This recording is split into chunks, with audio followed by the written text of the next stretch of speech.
Perkenalkan, kami dari kelompok 1 kelas 11 MIPA 1 SMA Santa Ursula, Jakarta. Dalam video ini, kami akan membahas mengenai tantangan dan peluang di era new normal. Nama saya Ivana dari kelas 11 MIPA 1 nomor absen 10. Nama saya Gisela dari kelas 11 MIPA 1 nomor absen 15. Nama saya Jennifer dari kelas 11 MIPA 1 nomor absen 16. Nama saya Sandin dari kelas 11 MIPA 1 nomor 18. Nama saya Raubi dari kelas 11 MIPA 1 nomor absen 26. Seperti yang kita ketahui, akhir-akhir ini kasus COVID-19 sedang mengalami peningkatan. Sebagai contoh, berikut ini grafik berdasarkan data di tanggal 1 sampai 30 Januari 2022. Ketika kita memperhatikan grafik di samping ini, kita dapat menyadari bahwa grafik ini memiliki tren naik dengan pertambahan paling sedikit pada tanggal 1 Januari 2022 yaitu sebanyak 118 orang dan paling banyak pada tanggal 30 Januari 2022 yaitu sebanyak 6.622 orang. Selain itu kita dapat melihat bahwa tren dari grafik ini menggambarkan sebuah grafik fungsi polinom yang berderajat 6 dengan persamaan sebagai tertera di atas. Upaya kita untuk menjaga diri dari COVID-19 sebenarnya sudah didukung oleh teknologi canggih yang sekarang telah tersedia. Salah satu bentuknya adalah touchless elevator button yang dapat ditemukan di mall. Touchless elevator button merupakan salah satu penerapan dari gelombang cahaya. Karena dari itu, mari kita bahas lebih dalam mengenai cahaya. Nah, cahaya itu didefinisikan sebagai gelombang elektromagnetik yang terlihat oleh mata atau kasat mata. Nah, indera penglihatan ini dapat meresepsikan spektrum atau paket cahaya, namun tidak semua getaran dinyatakan sebagai gelombang.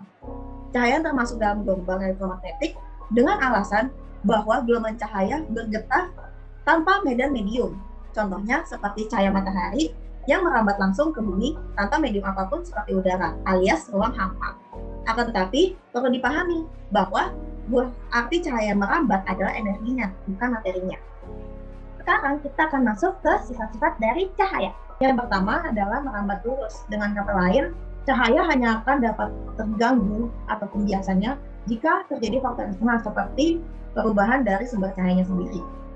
Yang kedua adalah dapat dipantulkan atau refleksi, yaitu apabila cahaya dipantulkan pada permukaan cermin datar seperti ini, maka cahaya yang dipantulkan seutuhnya akan sama dengan sudut pantul dari sudut datarnya. Yang ketiga adalah dapat dibiaskan atau refraksi. Pembiasan sendiri adalah perubahan arah datang cahaya yang merambat dari medium satu ke medium lainnya, yang terjadi karena perbedaan indeks antara kedua medium itu. Contohnya seperti pensil yang terlihat patah ketika dimasukkan gelas berisi air. Selanjutnya adalah dapat diuraikan atau dispersi, yaitu cahaya putih atau polikromatik menjadi cahaya monokromatik dengan panjang gelombang yang berbeda apabila setelah melewati medan pembias seperti prisma dari gelas bening, contohnya seperti pembuatan pelangi. Selanjutnya adalah cahaya dapat menembus benda bening, seperti bohlam pada lampu, dan juga cahaya dapat diserap atau absorpsi. Namun, cahaya itu ketika diserap, seperti pada bohlam itu, maka ketika kita pegang pinggiran bohlamnya akan terasa panas. Selanjutnya adalah dapat diserap atau polarisasi, yakni peristiwa berkurangnya intensitas cahaya akibat cahaya yang terbatas untuk satu arah bidang. Dan jika diarahkan ke media polarisator, intensitas cahaya berkurang akibat berkurangnya komponen gelombang cahaya. Contohnya adalah filter pada kamera kalian sendiri. Kemudian adalah dapat dilenturkan atau difraksi. Cahaya cenderung akan menyebar ketika merambat pada saat melewati celah yang sangat sempit. Sifat ini dapat diamati dalam percobaan seperti difraksi celah tunggal serta celah banyak.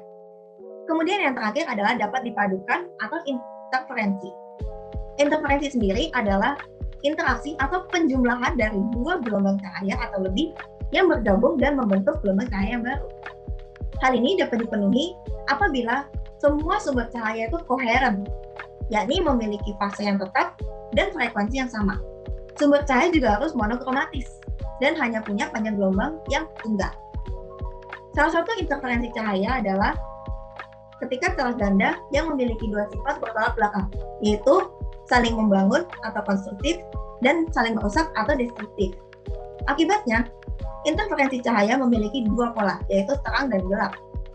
Terang terjadi jika superposisi konstruktif atau saling menguatkan dan pola gelap terjadi dengan kebalikannya, yaitu ketika destruktif.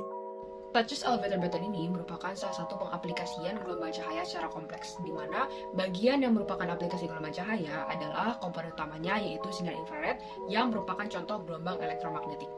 Sesuai dengan dasar teori yang tadi telah dijelaskan bahwa cahaya sendiri merupakan gelombang elektromagnetik karena dapat merambat tanpa medium. Akan tetapi, berbeda dengan cahaya seperti lampu dan bohlam, cahaya infrared ini tidak dapat terlihat atau kasat mata, tetapi dapat terdeteksi di antara spektrum cahaya merah yang dipakai untuk memindahkan energi yang tidak terlalu besar.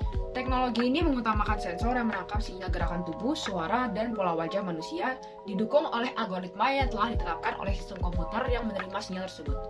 Teknologi ini memanfaatkan sinar infrared, yaitu radiasi elektromagnetik dari panjang gelombang lebih panjang dari cahaya tampak, tetapi lebih pendek dari radiasi gelombang radio.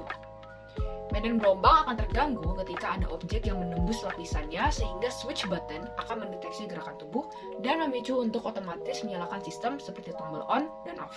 Touchless elevator button memiliki banyak manfaat. Contohnya saja di masa pandemi ini, untuk menggunakan lift tidak perlu memencet tombol secara langsung, sehingga akan meminimalisir kontak fisik.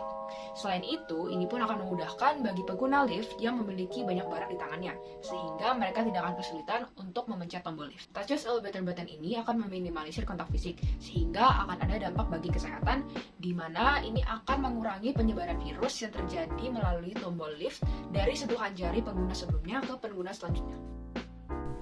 Selain menggunakan teknologi, untuk menjaga kesehatan kita masing-masing dari terpaparnya COVID-19, kita juga perlu melakukan beberapa upaya imunisasi. 5 upaya imunisasi paling efektif. Yang pertama adalah vaksinasi. Vaksinasi ini adalah proses memasukkan vaksin ke dalam bentuk tubuh, yaitu dalam bentuk suatu virus atau bakteri yang telah dilemahkan untuk merangsang produksi antibodi, sehingga jika suatu patogen yang bersangkutan menginfeksi tubuh, sistem imunitas lebih mudah mengenalinya dan mengalahkannya. Vaksin ini merupakan upaya imunisasi paling efektif, dikarenakan dengan ini tubuh dalam lebih mendeteksi virus yang masuk, dan akibatnya imun orang tersebut akan semakin peka terhadap virus yang berhubungan. Contohnya, vaksin COVID-19.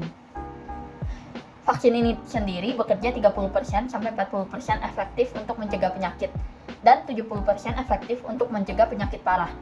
Tingkat efektivitas ini menunjukkan bahwa vaksin akan meningkatkan sistem imun dan melindungi seorang dari virus dan penyakit parah. Selain itu, vaksin juga efektif dalam membentuk herd immunity atau kekebalan kelompok. Jika sudah terjadi herd immunity, maka sebagian besar masyarakat sudah kebal terhadap virus dan pandemi pun akan berakhir.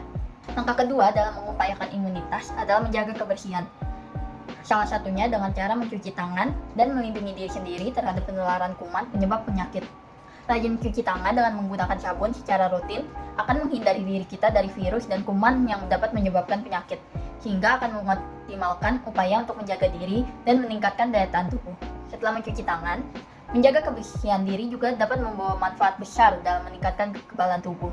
Dengan menjaga kebersihan diri dan membersihkan diri, maka akan mengurangi resiko penularan penyakit dari orang lain, baik melalui kontak ataupun tidak langsung. Kandungan dari bahan yang digunakan untuk membersihkan tubuh akan melawan kuman dan bakteri, hingga jika rutin dilakukan, potensi untuk terjangkit penyakit akan semakin kecil dan kekebalan tubuh pun meningkat. Langkah ketiga untuk mengupayakan imunitas tubuh adalah dengan berolahraga dengan cukup. Olahraga akan merangsang kinerja antibodi serta sel darah putih, sehingga dapat digunakan untuk meningkatkan imun dalam tubuh. Mengapa? Hal ini dikarenakan karena sel tersebut akan berperan untuk melawan berbagai kuman penyebab penyakit. Dengan olahraga, sel darah putih dapat bersirkulasi dengan lebih lancar, sehingga cepat mendeteksi penyakit. Olahraga juga dapat menjadi jalur untuk mengeluarkan bakteri melalui sel pernafasan. Hal ini dapat mengurangi resiko terkena penyakit. Langkah keempat untuk mengupayakan imunitas tubuh adalah dengan beristirahat dan cukup. Istirahat yang cukup merupakan salah satu upaya meningkatkan imun tubuh, karena menurut National Sleep Foundation, orang dewasa membutuhkan waktu tidur dari 7 sampai 9 jam. Dengan tidur yang cukup, tubuh dapat memproduksi sitoksin dengan jumlah banyak. Sitoksin merupakan sejenis protein yang digunakan untuk melawan infeksi dan peradangan, lalu secara efektif akan menciptakan respon imun tubuh. Tentunya, langkah terakhir yang bisa mengupayakan imunitas tubuh adalah dengan mengkonsumsi makanan dan minuman bergizi. Makanan yang bergizi akan memengaruhi respon kekebalan tubuh karena nutrisi dari makanan akan memenuhi kebutuhan gizi seperti vitamin dan mineral yang penting untuk sistem imunitas. Berbagai sayuran dan buah-buahan memiliki banyak vitamin dan mineral yang mendukung fungsi sistem imunitas. Kandungan lainnya ini seperti zinc, zat besi, magnesium, dan berbagai vitamin juga akan membantu keberlangsungan sel sistem imun. Selain makanan yang bergizi, salah satu cara untuk mendukung sistem imun adalah juga mengkonsumsi vitamin atau suplemen makanan jika memerlukan tambahan. Konsumsi suplemen yang mengandung vitamin C, vitamin D, dan zinc akan meningkatkan sistem kekebalan tubuh yang mampu meningkatkan daya tahan tubuh. Bicara tentang mengkonsumsi makanan dan minuman bergizi, ternyata untuk melakukan hal ini bukanlah hal yang sulit loh. Ada banyak makanan dan minuman yang dapat kita buat di rumah dengan bahan-bahan yang mudah. Salah satunya adalah mie Scoopy. Mie Scoopy sendiri adalah minuman yang sehat, mengenyangkan, dan mudah dibuat. Kalian pasti penasaran kan, gimana sih cara membuat minuman yang kaya akan berbagai vitamin, menyegarkan, dan yang pastinya baik untuk meningkatkan kekebalan tubuh. Tanpa berlama-lama lagi, yuk kita simak penjelasannya. Mie Scoopy, milkshake sehat susu kurma pisang. Pengaruh substitusi es krim dengan yogurt pada pembuatan milkshake. Jadi, tujuan dari pembuatan minuman ini adalah yang pertama, memahami penerapan koloid dalam kehidupan sehari-hari. Yang kedua, membuat produk koloid berupa minuman yang sehat dan bergizi. Dan yang ketiga, mengetahui pengaruh substitusi es krim dengan yogurt pada pembuatan milkshake. Koloid itu sendiri adalah campuran heterogen yang mengandung partikel terdispersi berukuran mikroskopis yaitu 1-100 nanometer yang tersebar secara merata dalam zat lain yang dicampurkan. Zat yang mengalami penyebaran secara merata disebut fase terdispersi, sedangkan zat yang menyebabkan terjadinya penyebaran tersebut disebut medium pendispersi. Koloid bersifat stabil atau sukar terpisah, tidak dapat dipisahkan dengan cara disaring, dan penampilannya bisa keruh maupun jernih. Salah satu contoh dari koloid adalah susu segar yang digunakan dalam minuman ini. Susu segar merupakan contoh koloid yang berjenis emulsi, yaitu koloid dari zat cair yang terdispersi dalam zat cair lainnya. Dalam susu, fase terdispersinya adalah lemak, sedangkan medium pendispersinya adalah air. Untuk mendispersikan lemak yang bersifat nonpolar dalam air yang bersifat polar, dibutuhkan zat penghubung yang dinamakan emulgator, karena tanpanya kedua zat tersebut tidak dapat bercampur. Emulgator yang terdapat dalam susu segar adalah kasein atau yang kita kenal sebagai protein susu. Susu yang merupakan produk koloid dapat diolah lagi menjadi berbagai macam produk, salah satunya adalah yogurt. Yogurt dibuat melalui proses fermentasi dengan bantuan bakteri Streptococcus thermophilus dan Lactobacillus bulgaricus. Rasa asam dan tekstur kental yogurt disebabkan karena bakteri tersebut mengubah laktosa menjadi asam laktat, dan kondisi asam atau pH rendah tersebut membuat kasein mengalami koagulasi yang menyebabkan tekstur yogurt menjadi kental. Untuk membuat minuman mie Scoopy, kalian memerlukan 2 buah pisang beku yang berukuran besar, 6 buah kurma yang telah dibuang bijinya, 400 ml susu segar, 200 ml plain Greek yogurt, granula secukupnya, es batu secukupnya, serta kalian juga memerlukan alat berupa blender dan gelas. Pertama-tama masukkan pisang beku, kurma, susu segar, dan Greek yogurt, serta es batu ke dalam blender. Nyalakan blender dan haluskan bahan-bahan hingga tercampur rata. Setelah tercampur, matikan blender dan tuangkan milkshake ke dalam gelas. Taburkan granola di atas milkshake sebagai topping, kemudian milkshake siap disajikan. Selainkan sehat, minuman mie Scoopy juga merupakan minuman yang mengenyangkan serta mudah dibuat. Dalam minuman mie Scoopy mengandung pisang yang terdapat natrium dan kalsium yang berguna untuk menjaga jantung agar tetap sehat, serta kaya akan vitamin C yang baik untuk kekebalan tubuh. Kemudian, minuman ini juga mengandung kurma yang memiliki antioksidan alami, serat, kalium, dan karbohidrat kompleks sehingga dapat mencegah pertumbuhan sel kanker, mendukung kesehatan pencernaan dan mengontrol gula serta tekanan darah. Susu yang kaya akan magnesium, fosfor, dan kalsium, serta berbagai vitamin lainnya seperti vitamin A, B, dan D yang dapat menjaga kesehatan tulang dan gigi. Susu juga bisa meningkatkan kekebalan tubuh. Yogurt yang digunakan sebagai alternatif sehat untuk es krim yang biasa digunakan dalam milkshake untuk menjaga konsistensinya yang kental dan lembut, tapi dengan kadar gula dan lemak yang lebih rendah daripada es krim. Kandungan bahan-bahan dalam minuman ini memiliki banyak manfaat bagi kesehatan.